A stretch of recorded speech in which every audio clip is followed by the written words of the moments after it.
Electrochemistry के बारे में बात किया। अब आइए हम लोग आपके साथ नेक्स्ट क्वेश्चन केमिकल इक्विलिब्रियम के बारे में बात करते हैं। अब मैं लिख रहा हूँ यहाँ पे केमिकल इक्विलिब्रियम के क्वेश्चन शेयर करता हूँ। ये भी देखिएगा, आप हमेशा कंफ्यूजिंग होते हैं, तो आपके साथ मैं क्वेश्चंस लिख रहा हूँ। अब देखेंगे कितना आसान है क्वेश्चन। देखने में बहुत ही डिफ़िकल्ट होगा, बट देखिएगा सॉल्यूशन कितना इजी है आपका। मैं लिख रहा हूँ for the dissociation reaction, for the dissociation reaction, एक डिसोसिएशन रिएक्शन है N2O4, इससे आपका बन रहा है 2NO2। अब इससे क्या कह रहे हैं, ये derive N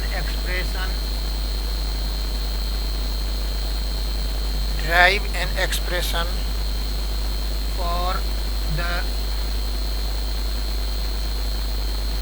degree of dissociation in terms of Kp and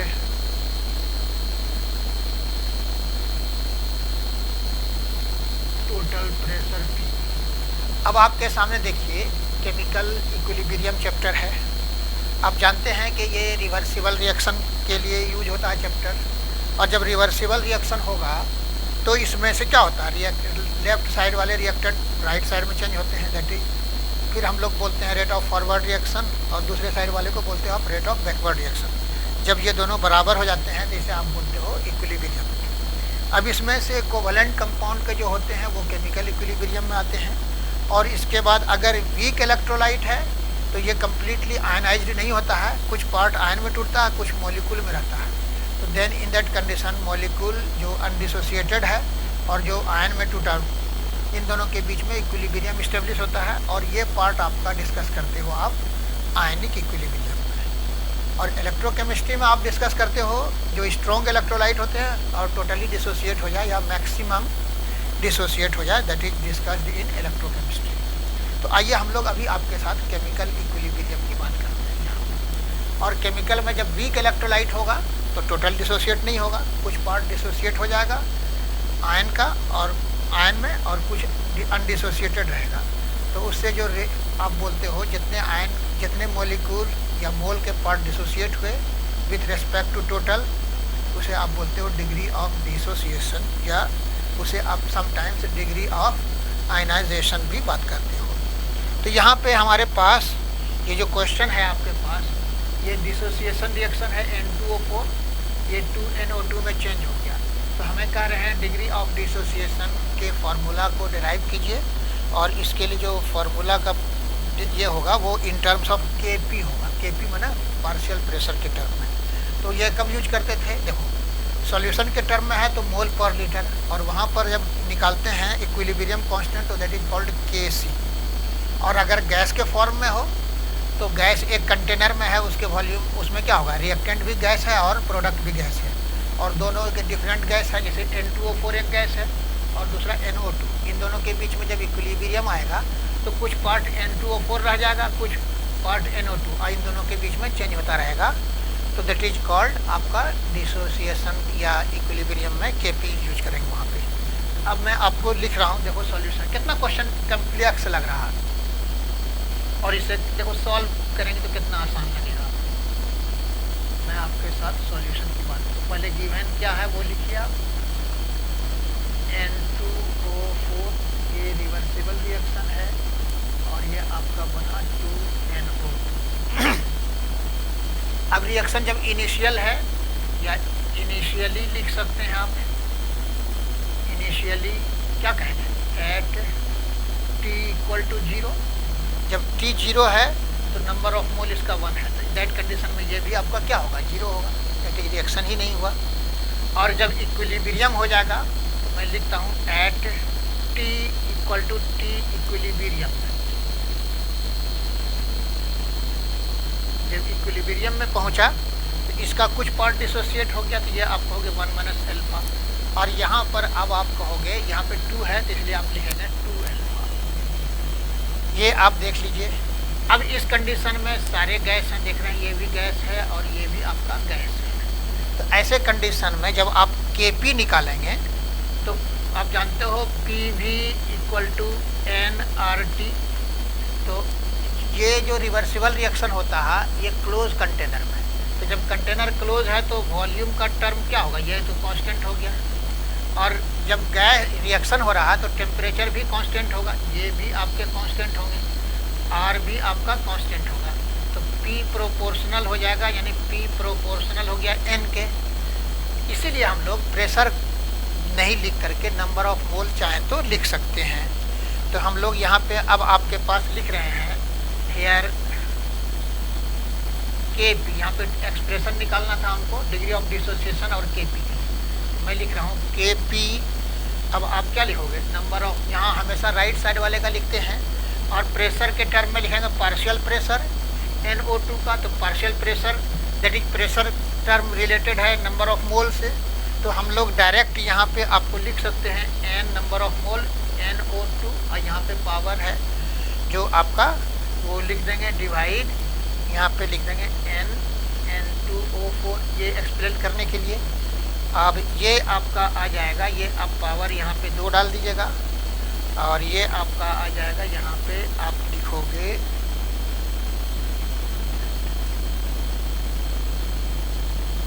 अब आप इसमें लिख देंगे P अपॉन समेशन N,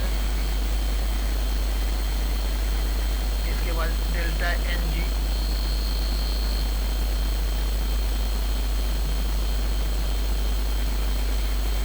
देख लो आप, यहाँ पे मैं बता रहा था कि Kp निकालना है पार्शियल प्रेशर। तो आप क्या लिखते हो, partial pressure of this part divide partial pressure of this part. और हम यहाँ पे पहले बोल चुके हैं, मैं बोल चुका हूँ PV इक्वल टू nRT। तो यहाँ पर से आप देख रहे हैं कि क्लोज कंटेनर है तो वॉल्यूम तो कांस्टेंट होगा, पहले बोला आपको मैंने। R गैस कांस्टेंट है, वो भी कांस्टेंट होगा। T टेम्परेचर, वो भी कांस्टेंट होगा। तो P प्रोपोर्शनल हो गया N के। इसलिए हम लोग यहाँ पे Kp जब लिख रहे हैं तो यहाँ पे N number of mole use कर रहे हैं, NNO2, और इसके ऊपर पावर यहाँ पे 2 है तो ये 2 डाल दीजिएगा, और यहाँ पे N2O4 1 है, और यहाँ पे आप जो लिखते हो फाइनली टोटल प्रेशर, तो P अपॉन समेशन N कर दिया, और इस पर delta NG that is number of mole of product minus double number of mole of reactant. तो डेल्टा NG बराबर आप लिखना होगा, तो product minus 1 that is equal to 1 हो जाएगा। इसे अब आप यूज करोगे। अब हम लोग आगे बात करते हैं। अब आप देखो, इसे आप लिखेंगे यहाँ पे Kp इक्वल टू जो आपने लिखा वहाँ पे, तो ऊपर में था 2 अल्फा और स्क्वायर हो जाएगा अपॉन 1 माइनस अल्फा, और ये हो जाएगा P upon 1 plus alpha plus 2 alpha 1 minute.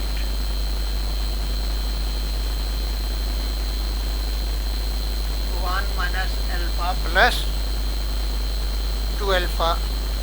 अब आप देख लो यहाँ पे, ये कोई हो गया फार्मूला आपका, ये आपने लिखा।